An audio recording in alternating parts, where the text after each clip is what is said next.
गुरु प्यारे साथ संगत जी, मैं विनोद लंदन से आज आपके समक्ष तुलसी साहब जी द्वारा रचित ग्रंथ घट रामायण भाग पहला पेश करने जा रहा हूँ। उम्मीद है कि मेरे सभी भाई बहन इन तुलसी साहब के वचनों को बड़े ही प्रेम पूर्वक सुनेंगे और अपने जीवन में लाभ उठाएंगे। और आज कल से आगे तुलसी साहब जी घट रामायण ऑडियो क्लिप नंबर 14। या से भेद भाव नहीं पावे, बिना भेद निंदक ठहरावे।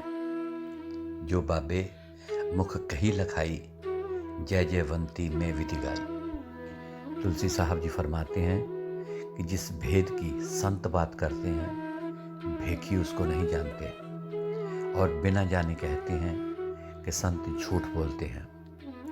अंतर के भेद से अनजान भेखी साधु संतों की निंदा करते हैं। जो वाणी श्री गुरु नानक देव जी ने अपने मुखारविंद से उचारी है, वह मैं तुम्हें जय जयवंती राग में सुनाता हूँ। जो कुछ सुरत पंथ मत रीति, बाबे वचन भाग प्रतीति।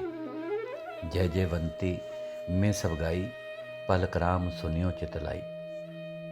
तुलसी साहब जी फरमाते हैं कि ए पलक राम, गुरु साहब जी ने संत मत की रीति अपने वचनों में फरमाई है, उसे आप चित्त लगाकर सुनो, जिसको कि मैं जय जयवंती राग में बयान करने लगा हूँ। राग जय जयवंती। एरी माई तो निरखिए माही, सूझा नहीं नैन से। तुलसी साहब जी बयान करते हैं कि ऐ आत्मा, जब तक तू अपनी अंदरली आंख के साथ अपने हृदय के अंदर नहीं देखती, तब तक तुझे इस अंतर के भेद का पता नहीं चलेगा। तुलसी कह निरख विचारी, नानक ग्रंथन मति झारी। सारी वाणी शब्द बताई, जाई देखो ग्रंथन में। तुलसी साहब जी उपदेश करते हैं कि पलक राम, जो कुछ भी मैंने ग्रंथों में पढ़ा है, वही बातें विचार के तुमको बता रहा हूँ। गुरु साहब जी ने ग्रंथ पढ़कर देखो, उसमें सारा बयान किया है। पलक राम सत्संग पावा, बानी सतगुरु शब्द लखावा। पाया संत चरण शरणाई, तिन में विधि जाय के।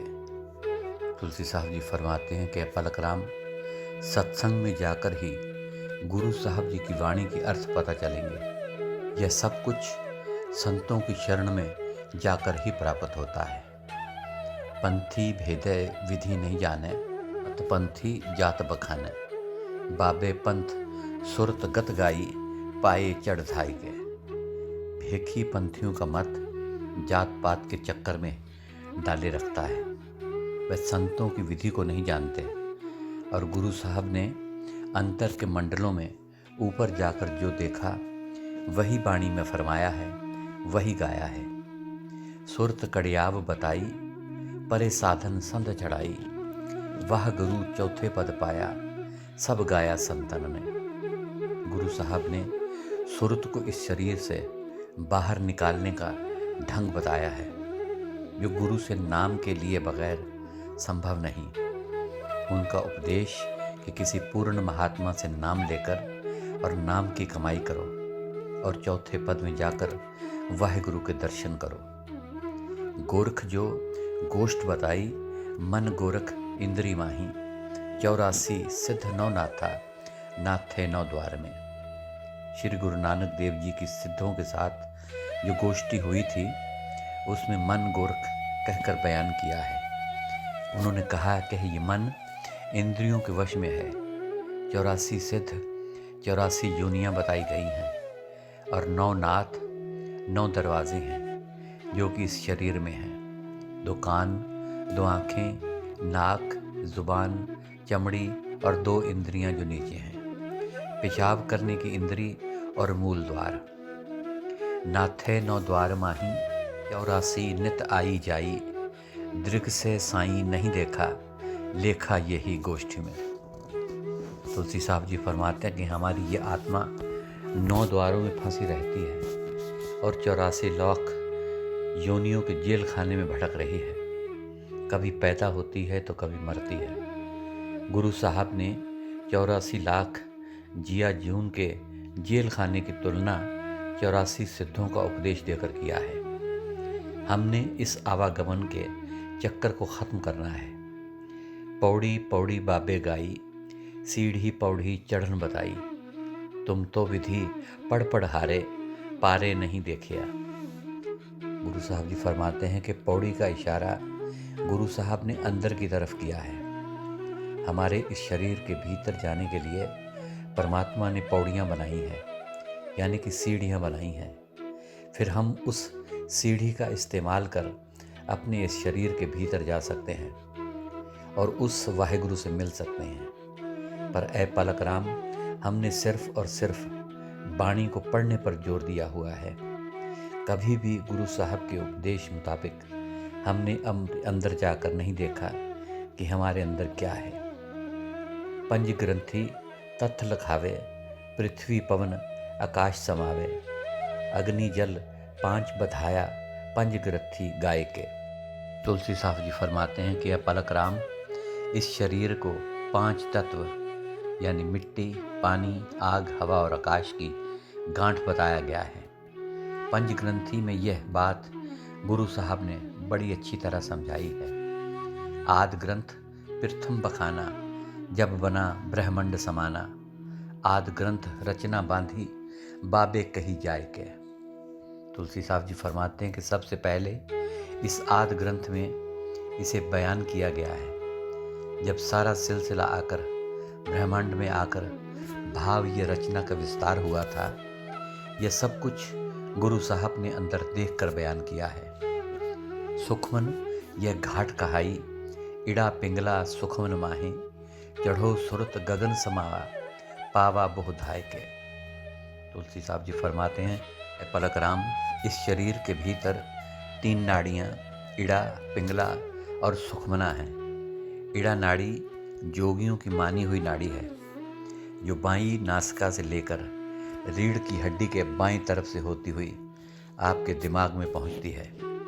इस नाड़ी के द्वारा योगी जन प्राणायाम का अभ्यास करते हैं। इस नाड़ी का नाम चंद्र नाड़ी भी कहा गया है, क्योंकि इसका देवता चंद्रमा माना गया है। पिंगला नाड़ी हठ योग के मतानुसार 3 प्रधान नाड़ियों में से एक नाड़ी है, जो शरीर के दाईं तरफ है। इसका नाम सूर्य नाड़ी है। सुखमना नाड़ी इन दोनों नाड़ियों के बीच में से अंदर जाती है। संत सुखमना नाड़ी द्वारा ही ऊपर जाने के बारे में बयान करते हैं। इस नाड़ी के बीच में से होकर हम ऊपर जा सकते हैं। आशा के वार बताई, आशा भववार बंधाई, आशा परे लख पावे, सुरत सत पाए के।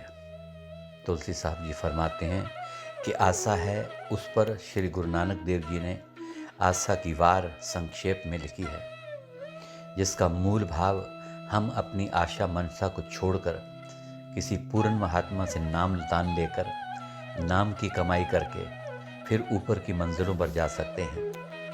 यह आशा की वार सिर्फ पढ़ने से संबंधित नहीं है। जीवन को जीने का रास्ता आशा की वार में फरमाया गया है, जिस पर चलकर इस संसार सागर से पार जाया जा सकता है। जप का परमार्थ जाना, जब जीव सुरत पहचाना, जब सुखमन सुरत लगावा, चीना पहचान के। तुलसी साहब जी फरमाते हैं कि ऐ पलक राम, जब जीव ग्रंथों के मुताबिक गुरु की ज़ुबान मुबारक से बताए गए जाप का सिमरण करता है, तब ही इस जीव को अंतर के रास्ते की पहचान होती है। और जब वह इस अंतर के रास्ते को पहचानता है तो इसकी बात बननी शुरू हो जाती है। जब सुखमना नाड़ी में से होती हुई रूह ऊपर जाती है, तब ही इसे इस भेद का पता चलता है। जैसे दादू साहब जी ने अपनी वाणी में फरमाया है कि दादू देखा दीदा, सब कोई कहत सुनीदा। दादू साहब जी फरमाते हैं कि ऐ दुनिया के लोगों, मैंने खुद अपनी इन आँखों से उस रास्ते को देखा है। मैं कोई सुनी सुनाई बात नहीं करता। तुलसी वचन, सतगुरु दरियाव बखाना, सो विधि तुलसी सब जाना, लख अलख अरूप आकाशा, द्वारा निरखा पाए के। अब तुलसी साहब जी फरमाते हैं कि पलकराम, सतगुरु की ताकत एक बड़े दरिया की तरह है। तुलसी साहब जी बयान करते हैं कि ये सारी विधि मैंने अपने गुरुदेव की कृपा से पाई है।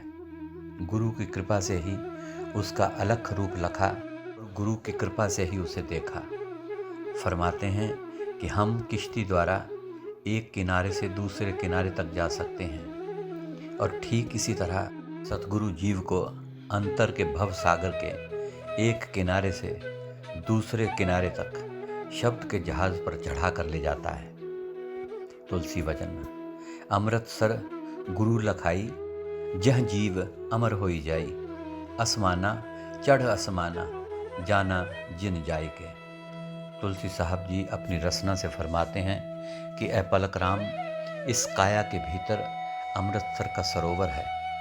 उसकी जानकारी गुरु साहब ने ग्रंथ साहब में जगह जगह पर की है। इस अंतर के अमृतसर में स्नान करके ही जीव अमर हो जाता है। वाणी कहती है कि वहाँ आत्मा का अपना प्रकाश 12 सूरजों जितना हो जाता है। इसी अमृतसर को प्रयागराज, जहाँ बाहर तीनों नदियों का संगम गंगा, यमुना और सरस्वती का है, जो कि बाहर है, कहकर बयान किया गया है। जब इस जीव की सूरत अंदर जाती है तो तब इन अंदर के इन रास्तों के बारे इस जीव को पता चलता है, और या यूं कहो कि उसको अनुभव होता है। तुलसी साहब जी फरमाते हैं कि इस अंदर के अमृतसर सरोवर का ज्ञान गुरु की कृपा से ही प्राप्त होता है। तुलसी वचन, हलवा बट छाकर लीना, एक बट पानी में कीना, एक झंडा जाई धरावा, चीन्हा नहीं भूल से। तुलसी साहब जी फरमाते हैं कि हमने कड़ा प्रसाद बना लिया और अरदास करने के बाद उस प्रसाद को 6 हिस्सों में बांट लिया। उसके बाद बाबा विश्वकर्मा, जो कि कला का मूल है, का प्रसाद निकालकर एक ईंट पर रख देते हैं। फिर बाकी के प्रसाद को अलग अलग जगह पर चढ़ाते हैं, जैसे कि झंडे के आगे, पानी में और जीव जंतुओं के लिए। उसके बाद बाकी का प्रसाद हम संगत में बांट देते हैं। हर धर्म अपने इष्ट को मानता है। तीर्थ स्थानों पर लोग अपने पितरों का श्राद्ध करते हैं, पंडितों को भोजन खिलाते हैं और इस बात की धारणा रखते हैं कि उनका उद्धार हो जाएगा। लेकिन लोग असली बात की तरफ ध्यान नहीं देते। ये सब कुछ परमात्मा के मिलने के लिए किया जाता है और सारी उम्र इसी धर्म कर्म में ही फंसे रहते हैं। जाको भगवान बतावा, बाबे कही काल चबावा, गोविंद जी निज मुख भाखा, बाबे कही साख में। तुलसी साहब जी फरमाते हैं कि जिनको हम भगवान मानते हैं उनको भी काल खा गया। यह श्री गुरु गोविंद सिंह जी महाराज ने अपने निज मुख से फरमाया है और इसका वेरवा श्री गुरु नानक देव जी की वाणी में भी मिलता है। बाबे राम रहीम न माना, गुरु गोविंद ग्रंथ पखाना, मत संतन और बतावा, साहब कोई और है। तुलसी साहब जी फरमाते हैं कि श्री गुरु नानक देव जी ने राम और रहीम को मुक्ति का दाता नहीं माना। साहब श्री गुरु गोविंद सिंह जी ने अपने ग्रंथों में इसका बयान किया है। गुरु साहबान ने संतों का मत जो सबसे उत्तम है के बारे में बताया है। फरमाते हैं कि संतों का स्वामी मालिक और राम इस दुनिया के राम रहीम से अलग है। इससे आगे तुलसी साहब जी फरमाते हैं कि रामचरितमानस में गोसाई तुलसीदास जी फरमाते हैं कि प्रभु सोई राम की ऊपर कोई जाहे, जपत त्रिपुरारी सत्यधाम सर्वज्ञ तुम, कहियो विवेक विचारी। तुलसी साहब जी फरमाते हैं कि ऋषि भारद्वाज जी ऋषि याज्ञवल्क्य से पूछते हैं कि क्या शंकर जी इसी रामचंद्र जी का जाप करते हैं, वो कोई दूसरा राम है। यहाँ पर गोसाई तुलसीदास जी का इशारा चौथे राम की तरफ है। पूजा पाहन बाबे न गाई, गुरु गोविंद नहीं ठहराई, तुम पूजो अंध अचेता, चीना नाही भेद को। तुलसी साहब जी फरमाते हैं कि श्री गुरु नानक देव जी और श्री गुरु गोविंद सिंह महाराज ने पत्थर पूजा का खंडन किया है। आप अज्ञानतावश मूर्ति पूजा किए जा रहे हो। और असली ज्ञान से दूर हो। आप संतों के भेद को नहीं जानते हो। तुलसी वचन। आरती भवखंड न भाखा, चांद सूरज दीपक राखा, गगना में थाल बताई, थाह मिले सुरत लाए के। तुलसी साहब जी अपनी मधुर वाणी से फरमाते हैं कि ए पलकराम, बाहर जो हम मंदिरों में आरती करते हैं उसमें एक बड़ी थाली में 5 दिए रखते हैं। उन दियों में घी या तेल डालकर रुई की बत्ती बनाकर उसको जलाते हैं और फिर आरती करते हैं। गुरु साहब ने इस सारे गगन को थाल माना है और उसमें जगमगाते सूरज, चंद्रमा और तारों की बात करते हैं। लेकिन असलियत में गुरु साहब ने हृदय को गगन माना है और श्री गुरु नानक देव जी ने इस शब्द में फरमाया है कि गगन में थाल रविचंद दीपक बने, तारिका मंडल जनक मोती, धूप मन आलनो पवन चवरो करे, सगल बन राई फुलवंत ज्योति, कैसरी आरती होवे, भवखंडना तेरी आरती, अनहता शब्द बाजंत तेरी। गगन में थाल रविचंद दीपक बने। तुलसी साहब जी फरमाते हैं गुरु साहब जी ने इस तरह की आरती की बात की है। यह अंतर की आरती की एक मिसाल दी गई है। हमें इस तरह की आरती का आभास यानी कि अनुभव होना चाहिए। फरमाते हैं कि इस तरह की आरती करके आत्मा ऊपर के मंडलों में जा सकती है। मुश्किल तो ये है कि हम अपने अंतर में जाने का अभ्यास नहीं करते, इसलिए हमें उस अंतर की आरती जो कि दिन रात हो रही है नहीं चल पाता। ये गति नानक विधि गाई, सत्संग करे जब पाई, संतन कोई संध लखावा, पावा सुरत धाय के। तुलसी साहब जी फरमाते हैं कि यह गति सिर्फ सत्संग में जाकर ही पाई जा सकती है। संतों महात्माओं ने परमात्मा को एक बड़ा समुद्र कहकर बयान किया है, जिसमें कि आत्मा ने जाकर समाना है। तुलसी वचन। नानक सुरत चढ़ी आकाशा, कीन्हा सैल ब्रह्मंड निवासा, ब्रह्मंड से परे सिधारे, निराकार नहीं जाता है। तुलसी साहब जी फरमाते हैं कि श्री गुरु नानक देव जी की सुरत ब्रह्मंड में पहुंचकर वहाँ के अद्भुत नज़ारों को देखती है। ब्रह्मंड को ब्रह्म भी कहा जाता है। इससे आगे सुरत ब्रह्मंड को छोड़कर पार ब्रह्म में चली जाती है। तुलसी साहब जी आगे फरमाते हैं, निरंजन के सेवक या उसके पुत्र इससे ऊपर इस भेद को नहीं जानते, या ऐसे कहिए यह बातें उनके समझ के बाहर की बातें हैं। चौथा पद। वाहिगुरु माही जह नानक सुरत चढ़ाई, निराकार वहाँ नहीं जावे, चढ़े नानक धाय के। तुलसी साहब जी फरमाते हैं कि चौथा पद सचखंड कहकर बयान किया गया है। श्री गुरु नानक देव जी के कहने के मुताबिक वहाँ पर वाहिगुरु का वास है। श्री गुरु नानक देव जी ने यह सब कुछ वहाँ पर अपनी सुरत को चढ़ाकर जो कुछ देखा वही बयान किया। फरमाते हैं कि मैं जिस जगह की बात करने लगा हूँ वहाँ पर निरंजन यानी कि काल नहीं जा सकता।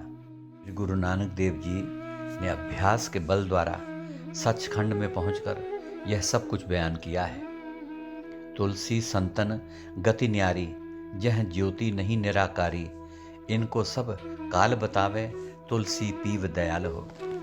तुलसी साहब जी समझाते हैं कि ए पलकराम, संतों की गति इस सारे संसार से न्यारी है। काल की ज्योति नीचे रह जाती है। जिस स्थान की श्री गुरु नानक देव जी बात करते हैं वहाँ काल की ज्योति का पसारा नहीं है। तुलसी साहब जी बड़ी विनम्रता पूर्वक फरमाते हैं कि मैं उस कुल मालिक का दास हूँ।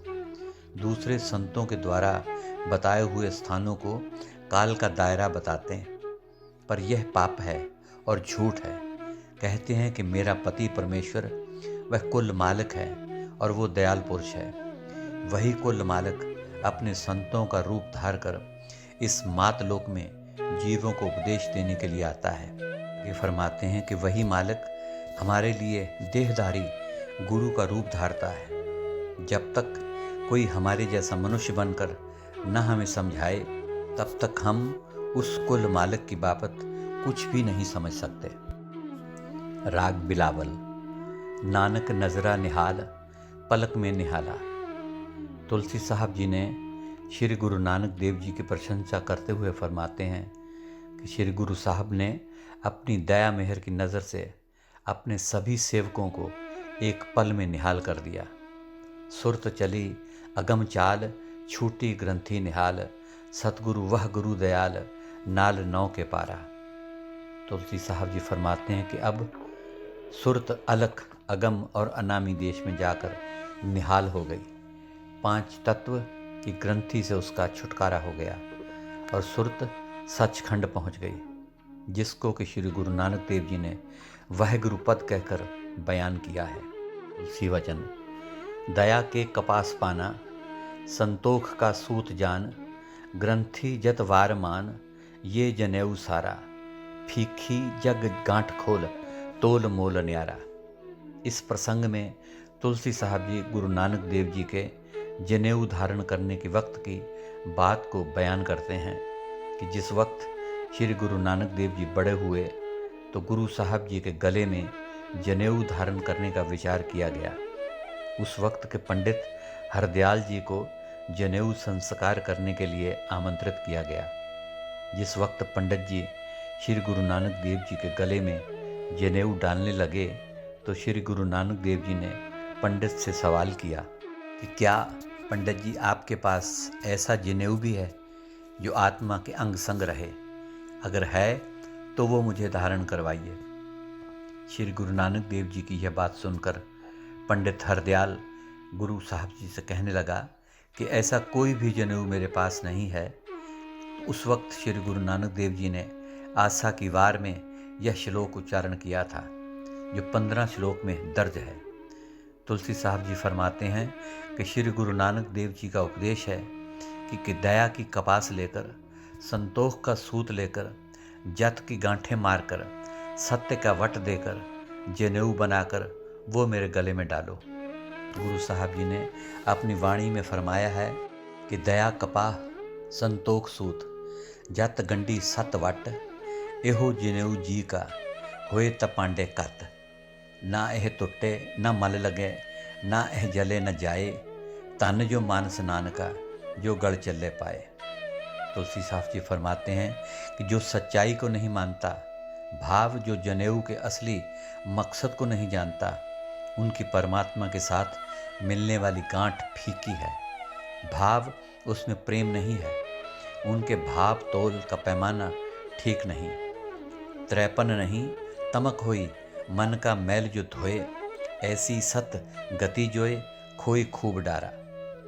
तुलसी साहब जी फरमाते हैं कि जो इंसान तीनों गुणों रजोगुण, तमोगुण और सतोगुण के दायरे में बंधा है, वह इस संसार की रीतियों से बंधा हुआ है। वह अपने मन की मैल को नहीं धो सकता।